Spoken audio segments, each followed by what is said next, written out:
Aholi turmush sharoitini yaxshilash, infratuzilmani rivojlantirish va mahallalar qiyofasini zamonaviy talablar asosida obod etishga qaratilgan tashabbusli byudjet loyihasi hududlarda o'z samarasini bermoqda.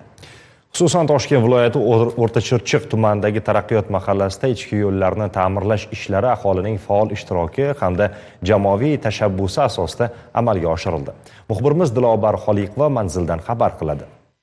Taraqqiyot mahallasida bugungi kunda 2755 nafar aholi istiqomat qiladi. Tumanning ixtisoslashtirilgan maktabi ham aynan shu hududda joylashgan. Maktab o'qituvchisining bizga bergan ma'lumotlarga ko'ra, mahallaning ichki ko'chalari ta'mirtalab bo'lgan. Bizning maktabda 322 ta o'quvchi tahsil oladi. O'quvchilar shu yo'ldan kirib kelishda qiynalishardi. Yomg'irli, qorli havolarda oyoqlari loy bo'lib, maktabimiz ham ichlari ham ayanchli holatga kelardi. Ota-onalar ham shikoyat qilishardi, o'zimizga ham noqulay bo'lardi. Tashabbusli byudjet dasturining birinchi mavsumida tumanda 9 ta loyiha g'olib bo'lgan. Ajratilgan qiymat esa 14 milliard 762 million so'mni tashkil etgan. Ikkinchi mavsumda esa ushbu qiymat 16 milliard 387 million so'mni tashkil etdi. Biz manzilda bo'lib turgan Taraqqiyot mahallasining ichki yo'llari ham aynan mazkur dastur ijrosi asosida ta'mirlandi. Hozirgi kunda 9 ta mahallaning umumiy 27 kilometr yo'l asfalt qilindi.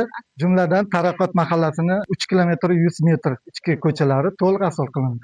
Ko'chamiz asfalt bo'lganidan o'quvchilar ham xursand, o'zimiz ham xursandmiz, chunki yuqorida aytib o'tilgan muammolar endi menimcha bo'lmaydi. Mahalla ahli birlashib har ikkala mavsumda faol ishtirok etdi va 2 bor dastur doirasida g'oliblikni qo'lga kiritib, mavjud 3 ta ko'chaning ta'mirlanishiga erishdi. Mahalla yaxshi, qo'shilib harakat qilmay yutdik, asfalt bo'ldi. Bir marta emas, 2 marta yutdinglar? Endi birinchisi yarim bo'ldi, ikkinchisi hep bo'lmay mahalla. Menda orqa tomon qoldi. Unisini yanagina nima deymiz, xudoga. Yurtimizda olib borilayotgan bu kabi islohotlar xalqimizning farovon turmush tarzini yaxshilashda muhim ahamiyat kasb etmoqda.